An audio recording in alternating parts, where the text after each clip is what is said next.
apa kata Siti Hajar nih ketika Nabi Ibrahim ingin balik lagi ke Kan'an, ke Palestina?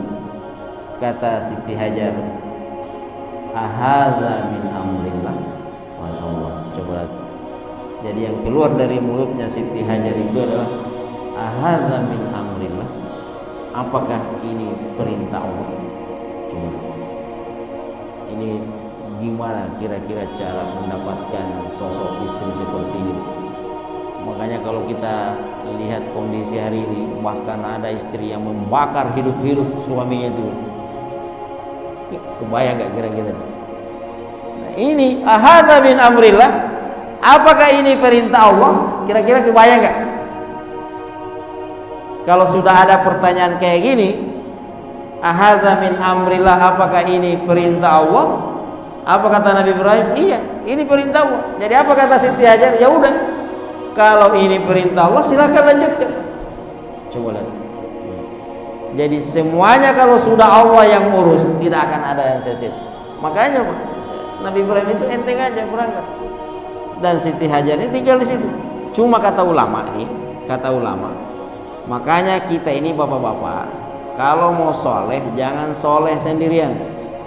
Ibu-ibu kalau mau satu frekuensi seperti Siti Hajar dan Nabi Ibrahim ini, saling memahami, meskipun situasi yang sulit seperti itu Pak, ditinggalkan di lembah yang sangat panas dan tandus itu nyaman aja mereka menjalaninya. Dan Nabi Ibrahim pergi tanpa ada beban misalnya kan, itu kenapa?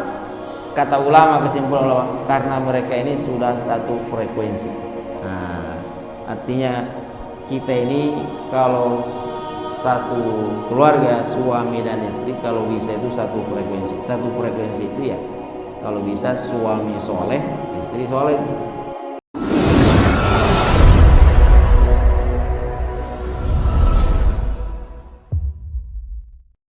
Bismillahirrahmanirrahim.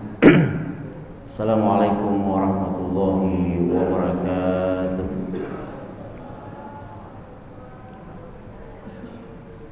Alhamdulillah, alhamdulillahi wa kafa, wassalatu wassalamu ala rasulihil mustafa wa ala alihi wa ashabihi asyarafa.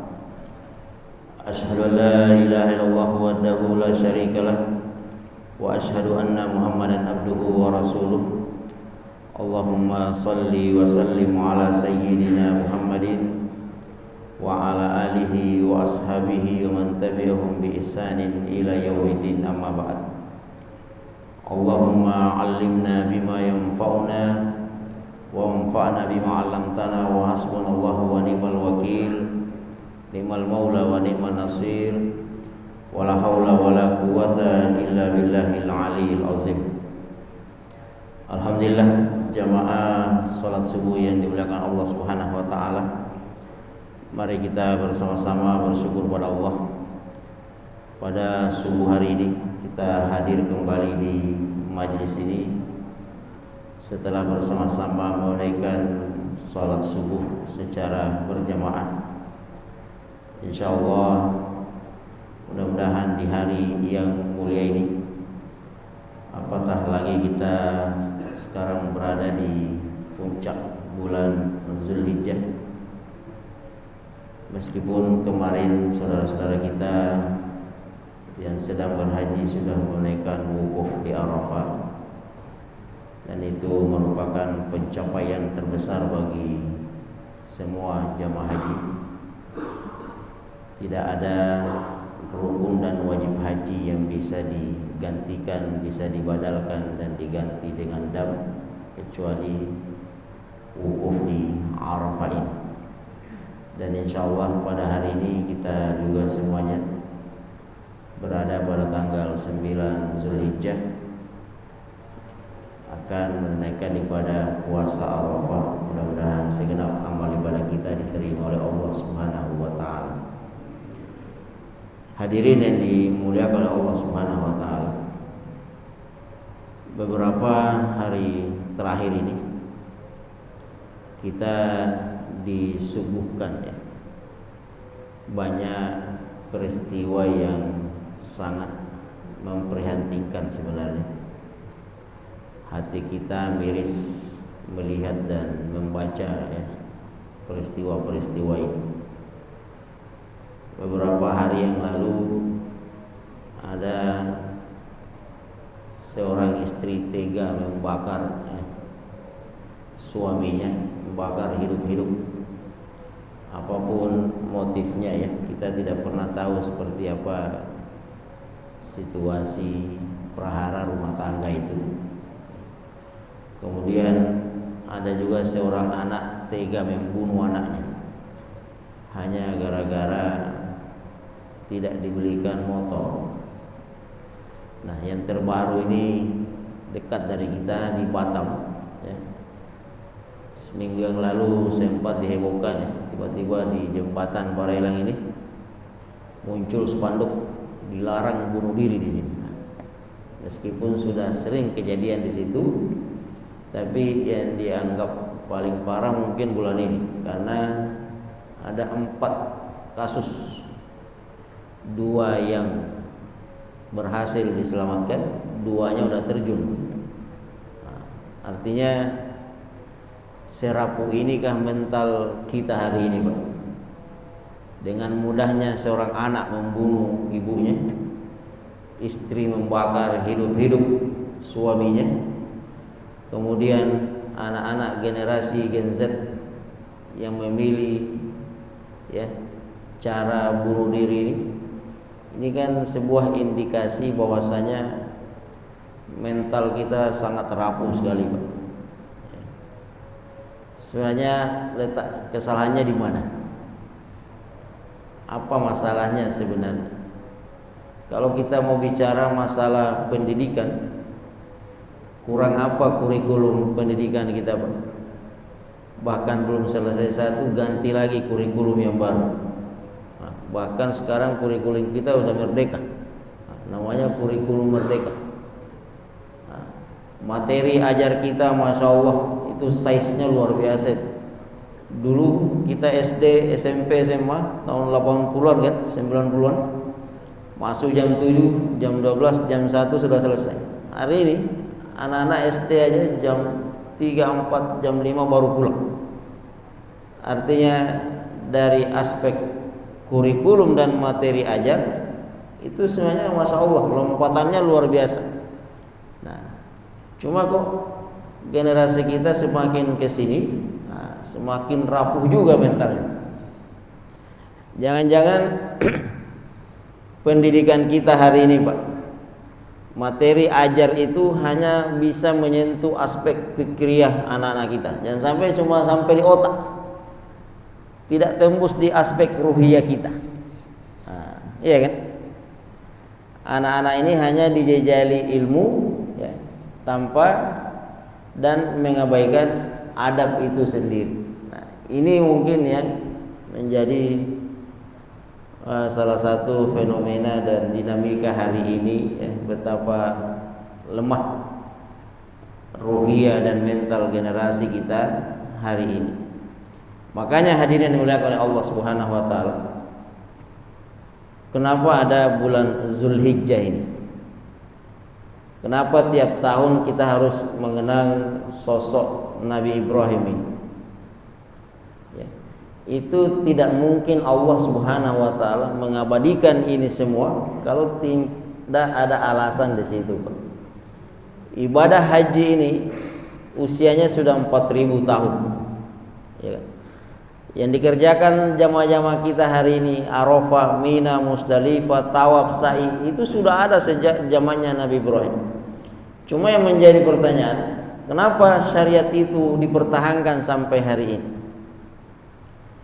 Kenapa ketika kita sholat tadi, Pak, at-tahiyatul mubarakatus shalawatut thayyibatu lillah, assalamu alayka ya nabiyyu rahmatullah, hanya ada 2 nama nanti sampai hari kiamat, nama ini selalu kita sebut tuh.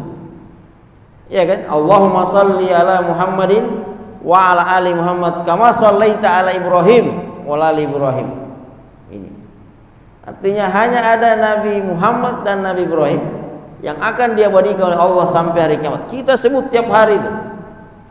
Dari sekian ratus dan banyak nabi dan rasul, cuma 2 nabi ini yang diabadikan. Kalau kita kembali merujuk ke Al-Quran, ketika Allah Subhanahu wa Ta'ala bicara masalah uswah hasanah, ketika Allah menganjurkan kita untuk mencari role model kehidupan rumah tangga, ya, contoh perilaku yang baik yang harus kita teladani, itu Allah Subhanahu wa Ta'ala hanya menyebut 2 nama saja. Di surah Al-Ahzab apa kata Allah? Laqad kana lakum fi rasulillahi uswatun hasanah. Di situ Allah hanya merekomendasikan nama Nabi Muhammad sallallahu alaihi wasallam. Di surah Al-Mumtahanah ayat 4, laqad kana lakum fi Ibrahim uswatun hasanah. Di surah itu juga hanya merekomendasikan nama Nabi Ibrahim ini. Artinya hadirin dimuliakan Allah Subhanahu wa taala, kenapa Nabi Ibrahim ini diabadikan sampai hari ini? Ya, karena memang kita tidak hanya disuruh diperintahkan untuk mengenang mereka dalam kehidupan rumah tangga Nabi Ibrahim itu, Pak. Ada banyak sekali pelajaran. Ya, kalau kita lihat tadi berbagai macam kasus peristiwa kejadian, itu kan mentalnya lemah banget, Pak. Dibandingkan misalnya Nabi Ismail yang punya mental baja, ya, yang ikhlas rela menyodorkan kepalanya untuk disembelih oleh ayahnya. Itu kan menarik untuk dikaji itu. Kenapa lahir generasi yang punya mental luar biasa seperti Nabi Ismail. Maka hadirin dengan Allah Subhanahu wa taala, pada kesempatan kali ini insyaallah kita akan sedikit membahas tentang sisi lain dari Nabi Ibrahim ini. Karena biasanya kalau bulan Zulhijjah seperti ini, kita konsentrasinya biasanya banyak terfokus ke persiapan sholat Idul Adha, banyak terfokus di persiapan pemotongan hewan kurban. Nah, sementara mungkin jarang kita angkat apa dulu ceritanya, seperti apa dulu Nabi Ibrahim dengan istrinya, dengan anaknya, sehingga lahir syariat-syariat ini. Ya. Nah, ini kalau kita bahas, insya Allah mudah-mudahan sedikit kita mendapatkan gambaran bagaimana hebatnya Nabi Ibrahim, sehingga Allah memuji mereka dalam Al-Quran, Pak. Ya. Allah memuji Nabi Ibrahim dan keluarganya dalam Al-Quran. Inna Allah astafa Adama wa Nuhan wa ala Ibrahim wa ala Imran. Ada 4 nama di situ: Nabi Adam, Nabi Nuh, Nabi Ibrahim, dan Imran. Coba lihat ayat itu di surah Al-Imran ayat 33. Ketika Allah menyebut Nabi Adam dan Nabi Nuh, hanya menyebut namanya saja. Keluarganya enggak ikut, istri enggak masuk, anaknya enggak masuk. Karena kan kita tahu sendiri, Pak, seperti apa anaknya Nabi Adam itu saling membunuh. Kenapa Nabi Nuh tidak diikut sertakan keluarganya? Kita tahu sendiri, istrinya masuk neraka, anaknya masuk neraka. Nah, Nabi Ibrahim ketika menyebut nama Nabi Ibrahim, di situ Allah menambahkan lafaz al, keluarga Nabi Ibrahim. Nah, enggak sembarangan itu. Artinya antara sesama nabi saja, sesama rasul saja, Allah menyanjung seseorang dan Allah menyanjung satu keluarga ini. Nah, hadirin yang dimuliakan Allah Subhanahu wa taala, ada beberapa titik yang akan menjadi letak ibrah yang akan kita pelajari. Kenapa Allah Subhanahu wa taala memuji Nabi Ibrahim ini, ya. Yang pertama adalah, jadi ketika Allah Subhanahu wa taala sudah menganugerahkan anak kepada Nabi Ibrahim, lahir Ismail, itu salah satu ketentuan yang harus mereka terima adalah keluarga ini harus dipisah, Pak. Harus dipisah. Itu ketetapan dari Allah Subhanahu wa taala. Sebagaimana kan kita ketahui, Nabi Ibrahim ini punya 2 istri. Ada Siti Sarah dan ada Siti Hajar. Selama Nabi Ibrahim menikahi Siti Sarah, itu kurang lebih 80 tahun mereka menikah. 80 tahun mereka menikah, itu mereka belum dikaruniai sosok anak itu, kan. Ya. belum dikaruniai sosok anak. Nah, hebatnya lagi, nah, makanya di sini kita ambil pelajaran bagaimana hebatnya Nabi Ibrahim mendidik istrinya ini, Pak. Ya, mendidik istrinya ini. Dan Nabi Ibrahim sendiri, ya, Nabi Ibrahim sendiri itu adalah sosok suami yang tidak pernah minta kepada istrinya untuk menikah lagi. Nabi Ibrahim ini tidak pernah keluar sekalipun mengatakan kepada Siti Sarah, boleh nggak saya menikah lagi? Nah, boleh nggak saya menikah lagi? Nah, jadi yang menawarkan itu siapa? Yang menawarkan ini adalah Siti Sarah. Nah, inilah hebatnya Siti Sarah, Pak. Makanya kalau mau tahu rahasianya, kenapa Allah memuji semua keluarga ini, Pak? Jadi yang dipuji itu bukan cuma Nabi Ibrahim, Siti Sarah, Siti Hajar, Ismail, sampai Nabi Ishak. Itu semua dipuji oleh Allah Subhanahu wa taala. Nah, jadi kalau Siti Sarah ini mau egois, Pak. Karena kan Siti Sarah ini bisa dikatakan istri perjuangan, ya. Beliau inilah yang selama ini mendampingi Nabi Ibrahim berangkat dari Babilonia, Mesopotamia. Di sana kan sampai Nabi Ibrahim dikejar-kejar, diusir-usir, Pak, dari kaumnya, keluar dari negerinya. Itu Siti Sarah tetap setia mendampingi dia. Ketika datang ke Mesir, Siti Sarah ikut sampai di sana. Di Mesir, pindah lagi ke Kanaan di Palestina. Itu Siti Sarah ikut lagi. Tapi coba lihat hebatnya Siti Sarah, Pak. Sarah ini bukan sosok perempuan yang egois. Apa kata Siti Sarah? Wahai suamiku, wahai ayah, Anda ini kan seorang nabi, Anda ini seorang rasul, kita ini pembawa risalah. Pastinya kita harus punya generasi ini. Siapa kelak yang mau melanjutkan nih risalah perjuangan Anda kalau tidak punya generasi, tidak punya anak? Nah, silakan. Ini kan kita sendiri udah tua nih. Kita sudah 80 tahun, ya. Bahkan mereka mengira ini mereka sudah tidak bisa punya anak. Maka apa kata Siti Sarah? Anda kan kemarin mendapatkan hadiah dari penguasa Mesir. Kebetulan Nabi Ibrahim ketika meninggalkan Mesir itu mendapatkan hadiah, nah, yang kita kenal Siti Hajar itu hadiah dari penguasa Mesir kepada Nabi Ibrahim. Nah, apa kata Siti Sarah? Nikahilah dia. Nah, nikahilah dia. Mudah-mudahan dari dia kelak ada anak yang bisa melanjutkan risalah kita, Pak. Nah, dari sini kira-kira sudah paham bagaimana sosok istrinya Nabi Ibrahim ini. Semuanya dibangun atas asas lillahi ta'ala. Tidak ada karena yang lain, Pak. Bukan karena nafsu. Nabi Ibrahim pun tidak pernah menawarkan diri, dan Siti Sarah pun bukan karena terpaksa. Semuanya karena Allah. Apa karena Allah itu? Ya, risalah ini harus dilanjutkan. Dengan saya Anda tidak punya anak, mudah-mudahan ini bisa punya anak. Akhirnya dinikahi, Pak. Setelah menikahi Siti Hajar ini, lahirlah Nabi Ismail. Itu sebenarnya awalnya satu rumah. Awalnya satu rumah. Nah, cuma kan bayangkan sendiri bagaimana kira-kira perasaan Siti Sarah ini melihat Nabi Ibrahim setiap hari misalnya menimang-nimang bayi, sesuatu yang diinginkan oleh Siti Sarah selama ini tidak bisa terkabulkan. Tiba-tiba ada anaknya. Maka Allah lah yang menyelamatkan mereka. Nah, inilah yang menjadi latar belakang kenapa keluarga ini harus dipisah, Pak. Jadi Allah memutuskan, wahai Ibrahim, pisahkan istrimu ini. Bawa istrimu Siti Hajar dan Ismail jauh-jauh di sini.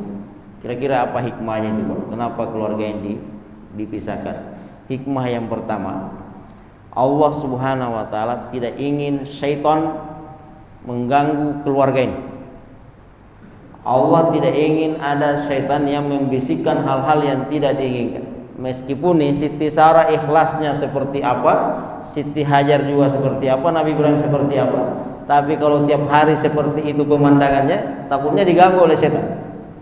Akhirnya diputuskan untuk dijauhkan. Nah, hikmah yang kedua, barangkali kalau Nabi Ibrahim, Siti Hajar dan Ismail tidak pernah pindah itu, mungkin hari ini kita tidak kenal yang namanya haji itu, Pak. Mungkin hari ini kita tidak mengenal Arafah, Mina, Musdalifah, Ka'bah, Mekah dan lain sebagainya. Karena gara-gara itulah mereka pindah ke sana, akhirnya lahirlah Mekah ini. Kira-kira sampai sini jelas ya? Ya. Ini semua dimulai karena Allah Subhanahu wa taala. Dan apa kata ulama? Karena ikhlasnya Siti Sarah ini jugalah akhirnya di kemudian hari dikaruniai seorang anak yang bernama Nabi Ishak itu. Jadi jelas ya. Nah, ini semuanya dibangun atas asas karena Allah Subhanahu wa taala. Nah, kata ulama nih, tidak mungkin lahir sosok seperti Siti Sarah ini punya hati yang lapang, legowo kalau suaminya tidak berhasil mendidik dia. Nah, seperti apa Nabi Ibrahim mendidik istrinya ini. Nah, ini yang pertama. Kira-kira sudah dapat hikmah mungkin.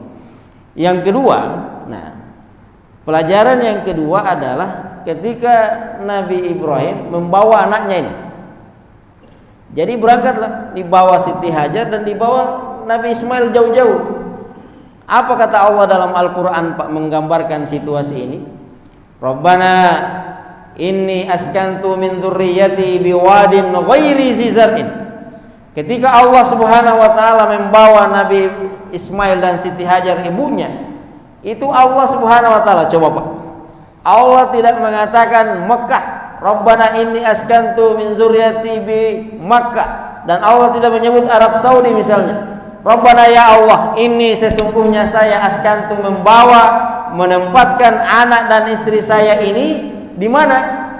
Allah tidak mengatakan di situ Mekah dan tidak mengatakan Arab Saudi dan tidak mengatakan Najd Hijaz, tapi Allah mengatakan biwadin ghairi zizar, di sebuah lembah yang betul-betul tidak ada tumbuh-tumbuhan di situ. Nah, ini kan cara Allah menggambarkan betapa sulitnya ya, sulitnya lokasi tempat yang akan didatangi oleh Nabi Ibrahim ini. Nah, artinya Pak, kalau tidak ada tumbuh-tumbuhan berarti tidak ada air, iya kan? Tidak ada sumber air di situ. Nah, makanya nanti ya kalau kita mau ambil pelajaran itu adalah ketika Allah Subhanahu wa taala meletakkan keluarga kecil ini, semuanya tadi kalau berangkat karena Allah, dimulai karena Allah, yang tadinya gersang ini Pak tiba-tiba muncul sumber air yang sampai hari ini hampir setiap hari dieksplor, itu tidak pernah habis airnya, air Zam-Zam, iya kan? Nah, yang tadinya tidak ada orang, sepi di situ, nah sekarang menjadi kawasan paling ramai hari ini. Itu hikmahnya. Nah, cuma ada satu pelajaran yang kita ambil di sini Pak. Nah, bukan itu yang mau kita bahas. Yang mau kita bahas itu, jadi Nabi Ibrahim ini Pak, dia bawa istri dan anaknya ke padang itu, di lembah yang sangat panas itu, yang anaknya masih merah, mukanya masih kecil, bayi. Jadi Nabi Ismail ini usianya belum 1 bulan dibawa ke sana. Kira-kira ibu-ibu di belakang ini coba tanya Bu, ya, ada nggak ibu-ibu yang berani bawa bayinya keluar di tengah jalan tuh pas jam 12, jam 1 siang? Nggak ada, di rumah aja. Itu kalau nggak ada AC menyala itu Pak, panasnya luar biasa. Nah ini anak ya, masih bayi ditaruh di tengah situ. Nggak ada rumah, nggak ada orang, nggak ada tumbuhan, nggak ada apa-apa, nggak ada fasilitas, nggak ada bekal, nggak ada makanan, nggak ada air. Nah tiba-tiba ketika Nabi Ibrahim sampai membawa anak ini dan istrinya di situ, tiba-tiba pamit lagi. Coba lihat. Nah, apa kata Nabi Ibrahim? Nah, saya sudah antar kalian sampai di sini. Nah, selanjutnya nih, saya mau pamit balik lagi ke Palestina, ke Kanaan. Kira-kira ibu-ibu di belakang ini kalau kita tanya, biasanya gimana respon ibu-ibu itu Pak? Kalau bapak-bapak mau keluar kota itu, kira-kira apa yang biasa kita tanyakan ke suami itu? Berapa hari? Kapan balik? Ya kan? Apa udah ditransfer apa belum? Nah, rekeningnya gimana? Anak siapa yang ngantar? Iya kan? Itu biasanya pertanyaan ibu kan? Tapi coba lihat Siti Hajar nih. Kira-kira apa yang keluar dari mulutnya Siti Hajar Pak? Makanya wajar sekali kalau Allah memuji keluarga ini. Ini bukan sembarang keluarga, Pak. Diabadikan dalam Al-Quran. Hari ini syariatnya masih kita jalankan. Apa yang keluar dari mulutnya Siti Hajar? Siti Hajar, Pak, meskipun tahu itu lembah yang panas, tandus, tidak ada air, Siti Hajar tidak pernah mengatakan, gimana nih stok air? Beras nggak ada, gandum nggak ada. Berapa hari? Kapan balik? Nggak ada. Dalam matematika Nabi Ibrahim nggak ada kayak gitu, Pak. Nabi Ibrahim ini namanya saja Ibrahim, itu maknanya itu adalah abar. Abar itu suka menyeberang. Nabi Ibrahim ini memang orangnya ya tidak suka tinggal di satu tempat, itu pindah-pindah, memang kayak gitu. Jadi apa kata Siti Hajar nih ketika Nabi Ibrahim ingin balik lagi ke Kan'an, ke Palestina? Kata Siti Hajar, ahadza min amrillah. Masya Allah, coba lihat, Pak. Jadi yang keluar dari mulutnya Siti Hajar itu adalah ahadza min amrillah. Apakah ini perintah Allah? Coba lihat. Ini gimana kira-kira cara mendapatkan sosok istri seperti ini, Pak? Makanya kalau kita lihat kondisi hari ini, bahkan ada istri yang membakar hidup-hidup suaminya itu. Kebayang gak kira-kira itu? Nah ini ahadza min amrillah. Apakah ini perintah Allah? Kira-kira kebayang gak?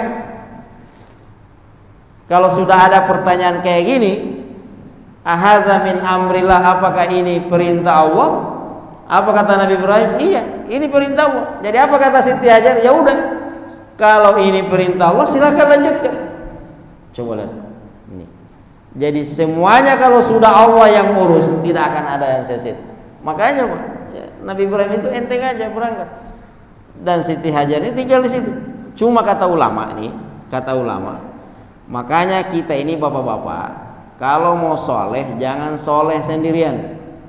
Ibu-ibu kalau mau satu frekuensi seperti Siti Hajar dan Nabi Ibrahim ini, saling memahami, meskipun situasi yang sulit seperti itu, Pak, ditinggalkan di lembah yang sangat panas dan tandus itu nyaman aja mereka menjalaninya. Dan Nabi Ibrahim pergi tanpa ada beban misalnya kan, itu kenapa? Kata ulama, kesimpulan ulama, karena mereka ini sudah satu frekuensi. Nah, artinya kita ini kalau satu keluarga suami dan istri, kalau bisa itu satu frekuensi. Satu frekuensi itu ya kalau bisa suami soleh, istri soleh. Biasanya kan yang paling susah itu gitu kan ya, satu mau ke barat, satunya mau ke timur. Nah, bapak bilang A, ibunya bilang B. Kenapa? Karena tidak ada kesepakatan di awal. Nah kalau ini pertanyaannya cuma satu, Pak. Kata Siti Hajar itu, ahadza min amrillah. Apakah ini perintah Allah? Ya udah, berangkat. Kira-kira jelas? Untuk yang kedua ini sudah kebayang ya. Yang pertama tadi, Nabi Ibrahim sukses mendidik istrinya Siti Sarah, punya hati yang sangat lapang tuh. Rela menawarkan Siti Hajar kepada suaminya. Yang kedua, Nabi Ibrahim sukses mendidik istrinya yang kedua, yaitu Siti Hajar. Artinya Siti Hajar ini mau hidup dengan keterbatasan seperti itu. Nah, sekarang bagaimana Nabi Ibrahim sukses mendidik anaknya? Iya kan? Nah, karena kan ini satu keluarga ini. Nah, jadi yang ketiga ini yang patut juga kita ambil pelajaran adalah, coba lihat di surah Al-Baqarah itu, saya lupa ayatnya. Di situ ada firman Allah mengatakan seperti ini. Wa idz yarfa'u Ibrahimul qawa'ida minal baiti wa Ismail. Wa idz yarfa'u Ibrahimul qawa'ida minal baiti wa Ismail. Ingatlah ketika Nabi Ibrahim mengangkat qawaid, pondasi Ka'bah bersama dengan Ismail. Nih. Ada yang menarik di situ, Pak. Ini kan ada dua subjek sebenarnya di situ kan. Ada dua pelaku. Sebenarnya kalau kita lihat ayat itu, bisa saja Allah langsung mengatakan wa id yarfa'u Ibrahim wa Ismail. Tapi enggak langsung mengatakan wa Ismail. Jadi antara Nabi Ibrahim dan Ismail ini ada lapas yang menjadi pembatasnya. wa idh yarfa Ibrahimul qawaida minal bait, ada qawaid dan ada minal bait, baru Ismail, padahal dua-duanya subjek itu. Apa bedanya Pak kira-kira nih? Dalam bahasa Arab itu kalau subjeknya langsung beriringan, wa idh yarfa Ibrahimu misalnya nih, wa Ismail, ingatlah ketika Ibrahim dan Ismail mengangkat nih, kalau dalam kaidah bahasa Arab itu punya porsi pekerjaan yang sama itu. Kalau langsung digandengkan dua nama itu. Artinya kalau si A punya durasi kerja 8 jam, maka si B ini juga punya durasi kerja 8 jam. Kalau si A ini beban kerjanya misalnya 70%, si B ini juga beban kerjanya 70%. Itu kalau berdampingan. Nah, kasusnya di ayat ini itu dipisah, tidak langsung bersamaan. Nah, apa kata ulama? Kalau ada subjek seperti ini tidak beriringan dalam Al-Quran, itu berarti subjek yang pertama itu punya porsi yang besar pekerjaannya, subjek yang kedua itu porsinya kecil. Nah, apa hubungannya dengan pembahasan kita? Jadi ketika Nabi Ibrahim membangun Ka'bah ini kan Ka'bah pernah rusak di zamannya Nabi Nuh. Ketika banjir bandang kan, ini rusak, tinggal fondasinya itu. Jadi Nabi Ibrahim ini tinggal membangun, melanjutkan kembali Ka'bah itu. Nah, yang menarik di sini Pak, usianya Nabi Ibrahim waktu itu berapa tahun? Ketika Nabi Ibrahim membangun Ka'bah ini. Ketika itu Nabi Ismail usianya baru 45 tahun. Ketika ayahnya ini Nabi Ibrahim membangun Ka'bah tadi, itu Pak Nabi Ismail ikut serta membantu ayahnya ini. Makanya itu di samping Ka'bah ada namanya Hijr Ismail, iya kan? Apa artinya Hijr Ismail itu Pak? Jadi ada 3 bahasan, ini kita harus bedakan. Ada Hajar, ada Hijr, ada Hujrah. Kalau Hajar batunya Pak, batu, belum diapa-apain. Itu kalau cuma batunya saja, Hajar. Tapi kalau batu ini sudah mulai disusun, itu namanya hijr. Kalau mulai disusun. Kalau batu ini sudah sempurna satu gedung seperti ini, satu bangunan, itu namanya hujrah. Nah, kenapa hijr Ismail itu disebut hijr? Karena dia baru susunan batu itu Pak, belum selesai. Sampai hari ini kan.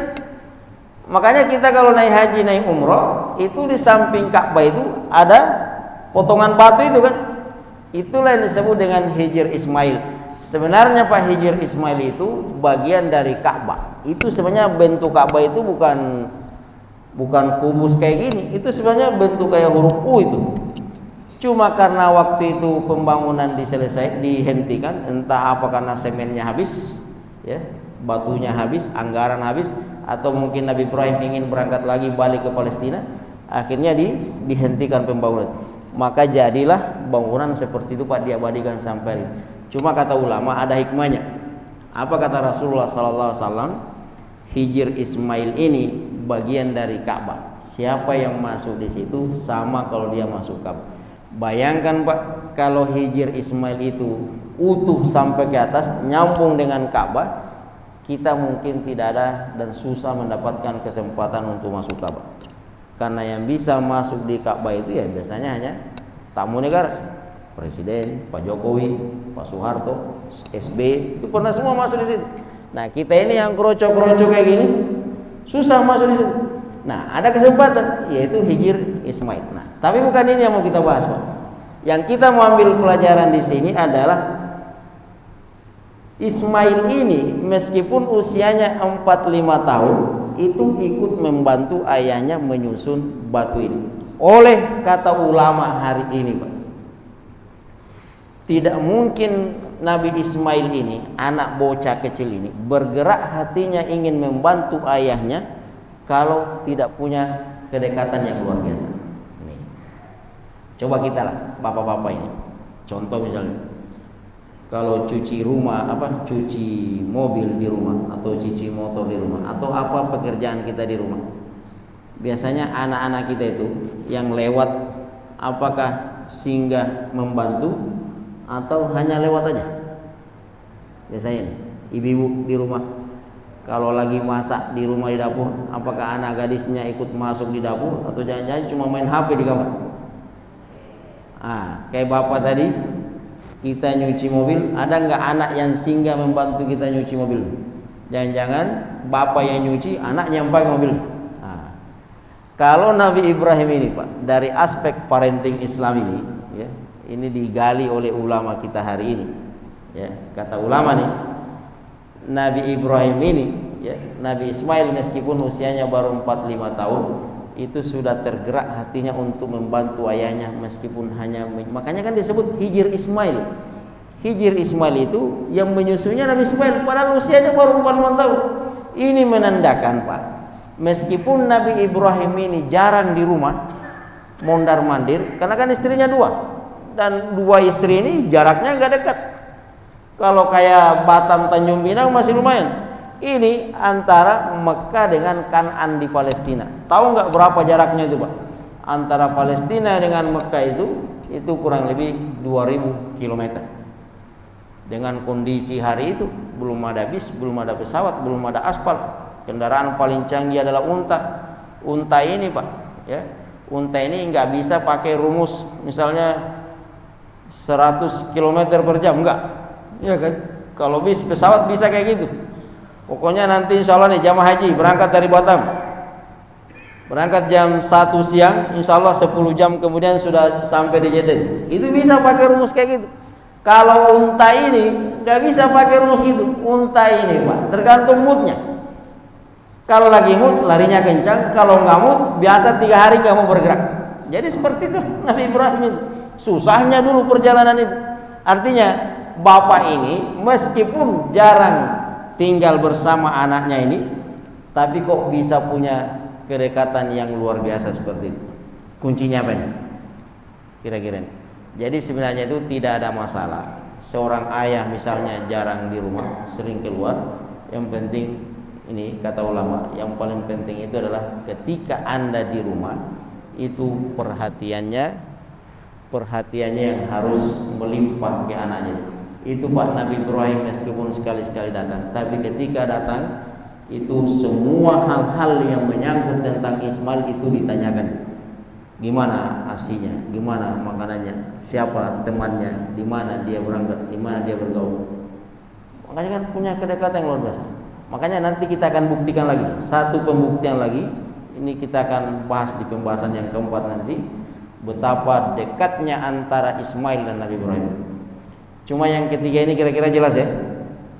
Usia 45 tahun itu Ismail itu sudah punya perhatian yang luar biasa pada ayahnya, ikut membantu dia bekerja. Jelas kira-kira? Nah, yang terakhir ya. Yang terakhir itu coba kita cek Pak di surah As-Saffat ayat 102. Ini yang menjadi sering kita dengarkan menjelang Idul Adha seperti ini ya. Di situ kita akan menemukan banyak pelajaran. Coba apa kata Allah di situ? Falamma balagha ma'ahu sa'i. Qala ya bunayya inni ara fil manami anni azbahuka fanzur madza tara. Qala ya abati if'al ma tu'mar. Coba lihat Pak. Ketika Nabi Ismail sudah sampai usia matang nih, usia remaja. Berapa umurnya? 13 tahun. Kira-kira 13 tahun.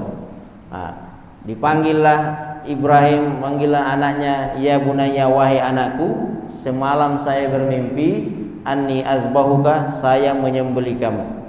Fanzur maza tara, coba gimana pandangan kamu nih? Qala ya abati, apa kata Ismail? Ya abati wahai ayahku, if'al ma tu'mar, silakan kerjakan kalau itu perintah Allah. Nah, di ayat ini Pak, coba lihat nanti itu kalau lihat Al-Qur'an, surah As-Saffat ayat 102. Minimal ada 2 pelajaran bisa kita ambil di situ. Bagaimana hebatnya Nabi Ibrahim mendidik anak ini. Yang pertama Pak, ketika ayah memanggil anak dan anak memanggil ayah. Coba perhatikan ayat itu, ada 2 lafaz Pak. Ada lafaz bunayyah dan ada lafaz ya abati. Ketika Nabi Ibrahim memanggil anaknya Pak, apa panggilan Ibrahim pada anaknya? Ya bunayyah. Nah, ini bunayya. Dan ketika Nabi Ismail memanggil kembali ayahnya, apa kata Ismail? Ya abati. Nah, ini dua lafaz yang kita mau bahas. Ada bunayya, ada abati. Nabi Ibrahim ketika memanggil anaknya itu, Pak, dia tidak mengatakan ibni, bisa saja ya ibni, ya waladi, wahai anakku, ya Ismail, wahai Ismail. Tapi Nabi Ibrahim memakai lafaz bunayya. Apa artinya bunayya itu? Sama ketika Rasulullah sallallahu alaihi wasallam memanggil istrinya Aisyah, itu Nabi, Pak, kalau memanggil istrinya Aisyah, Nabi tidak pernah mengatakan ya Aisyah, wahai Aisyah. Apa kata Nabi Muhammad ketika memanggil Aisyah? Ya Humairah. Nah, coba lihat. Ini kalau dalam bahasa Arab, Pak, itu namanya bentuk tasgir. Tasgir itu mengandung makna kasih sayang yang luar biasa. Humairah itu kan bahasanya ahmar, merah. Tapi Nabi tidak mengatakan ya ahmar, wahai istriku yang merah, kemerah-merahan pipinya. Tapi Nabi mengatakan Humairah, bentuknya tasgir. Sama Nabi Ibrahim ketika memanggil anaknya, dia tidak mengatakan ya ibni, wahai anakku, tapi memanggil ya bunayya. Kalau cuma panggil ibni, itu panggilan ayah ke anak, tapi tidak mengandung makna kasih sayang, Pak. Tapi kalau bunayya, itu disertai dengan kasih sayang. Kira-kira jelas ya? Lebih dahsyatnya lagi, Nabi Ismail memanggil ayahnya dengan panggilan ya abati. Nih, apa artinya abati itu, Pak? Dalam bahasa Arab, panggilan anak ke ayah itu ada 3. Ada namanya abi, nah, ini yang paling sering kita dengar kan? Abi. Ada buya. Nah, buya. Buya ini masyhur di Sumatera Barat. Buya itu sebenarnya bahasa Arab. Dan ada abati. Apa bedanya 3 lafaz nih? Kalau abi, anak memanggil bapaknya itu hanya karena segan dan hormat. Nih. Hanya karena segan dan hormat. Kalau panggilan abi. Kalau buya, nah, kenapa orang Sumatera Barat memanggil ulama mereka dengan buya? Sebenarnya buya itu, Pak, panggilan anak ke ayah. Kalau buya ini itu mengandung kasih sayang. Saya ulangi ya. Abi karena hormat, buya karena sayang. Nah, ada satu kalimat yang menggabungkan 2 kalimat ini. Itulah panggilannya Ismail ke Nabi Ibrahim, Pak. Ya abati. Jadi abati itu mengandung makna hormat dan sayang. Nih. Kalau ibu, ummi. Apa buyanya ummi? Ummi itu kalau mau dipanggil buya, umay. Nah, kalau mau yang lebih bagus, ya amati. Cuma ini jangan diamalkan kalau nggak paham bahasa Arab. Takutnya nanti anaknya amati. Kira nanti ibunya disuruh cepat mati. Nah, padahal amati itu panggilan yang sangat bagus. Nah, coba lihat, Pak. Ulama mengambil kesimpulan. Kok bisa ini anak dan ayah yang jarang jumpa? Katanya Nabi Ibrahim sering keluar kota. Katanya Nabi Ibrahim bolak-balik Palestina, Mekah. Kok bisa muncul panggilan mesra dan kasih sayang seperti itu?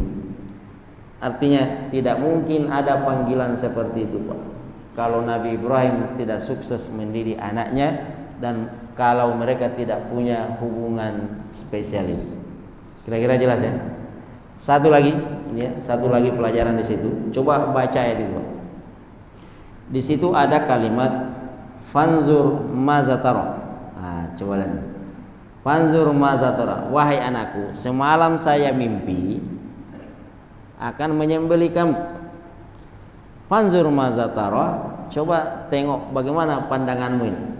Nah, ulama hari ini, Pak, mengkaji ayat ini dan mengambil ibrah pelajaran.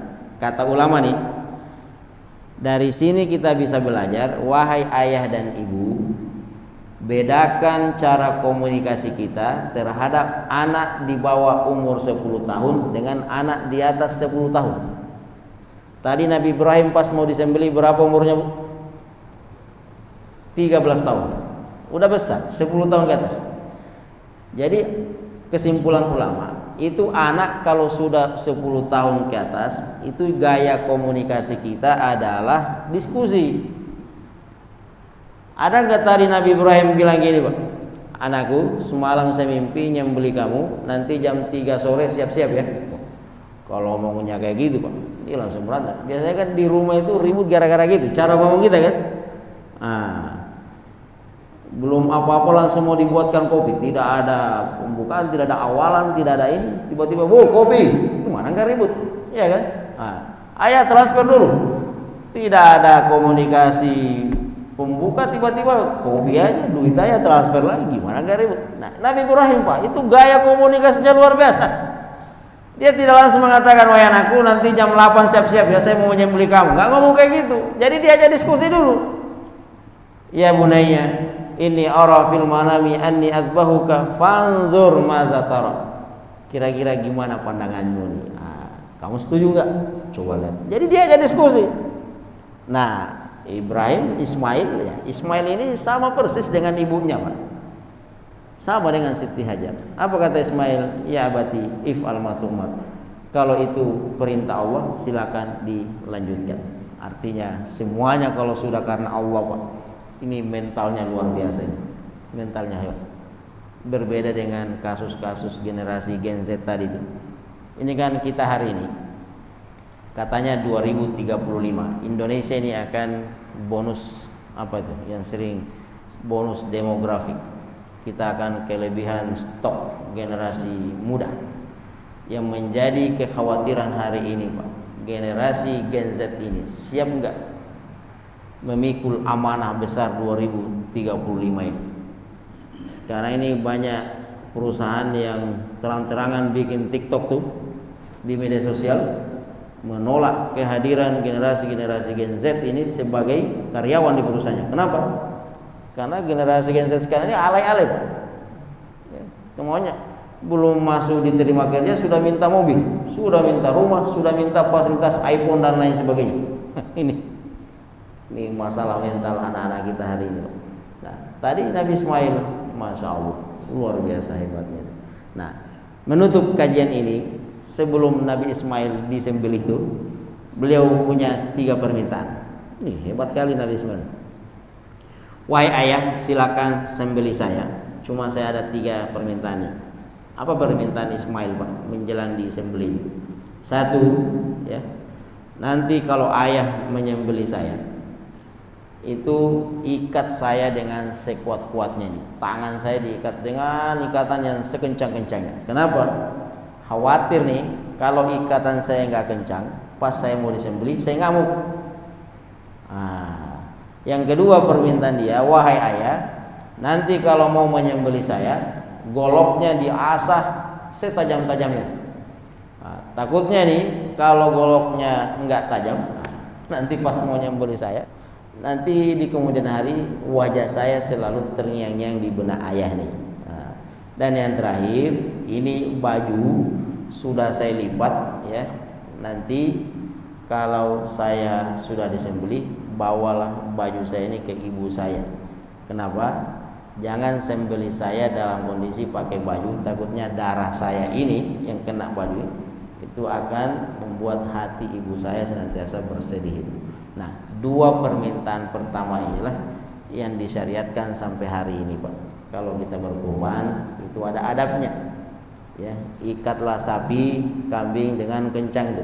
Nah, termasuk adabnya itu, Pak, jangan menyembelih sapi, kambing di depan kawan-kawannya. Ya, di sini mau disembelih, temannya udah antri di situ. Nggak boleh.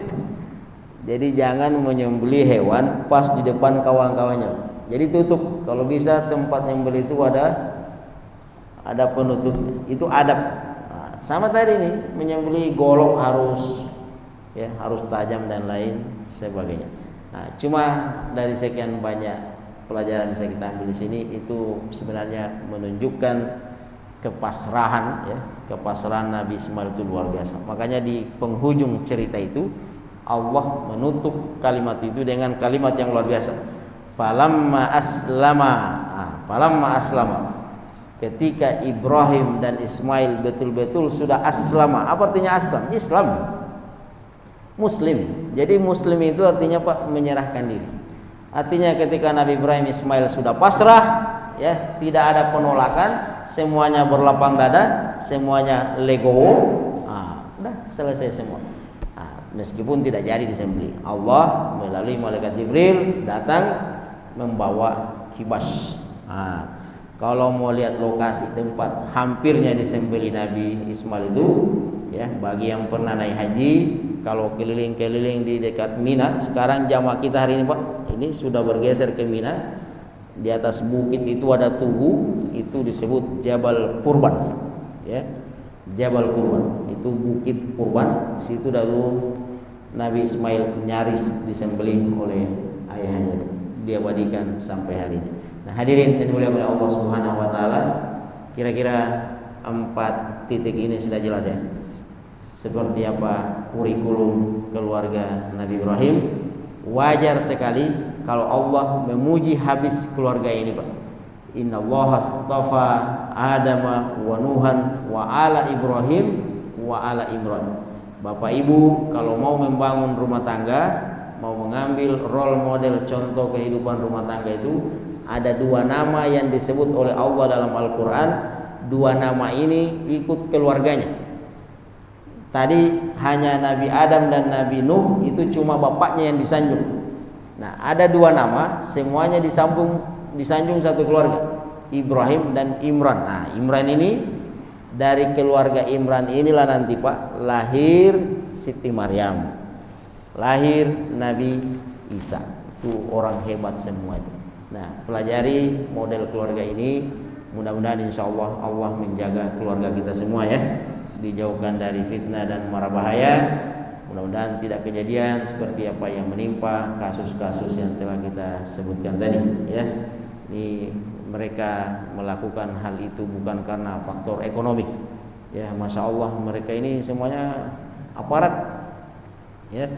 Aparat artinya gaji juga ada, tapi kadang ada aja yang merusak mereka.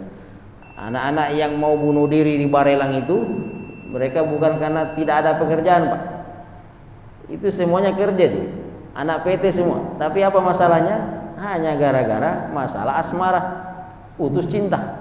Itu betapa lemahnya jiwa anak-anak generasi kita hari ini ya. Jadi mudah-mudahan mental kita dikuatkan oleh Allah Subhanahu wa taala. Kita semua ya, keluarga kita sama-sama dimasukkan surga oleh Allah Subhanahu wa taala. Makanya penting kita berdoa, Rabbana hab lana min azwajina wa dzurriyyatina qurrata a'yun waj'alna lil muttaqina imama ya. Mudah-mudahan kita sebagai suami, ayah menjadi pemimpin keluarga yang bertakwa, dan yang kita pimpin nih anak dan istri juga semuanya orang-orang yang bertakwa. Lebih kurangnya mohon dimaafkan. Minallahi musta'an wal istiqlal. Subhanakallahumma bihamdik asyhadu an la ilaha illa anta astaghfiruka wa atubu ilaik. Assalamualaikum warahmatullahi wabarakatuh.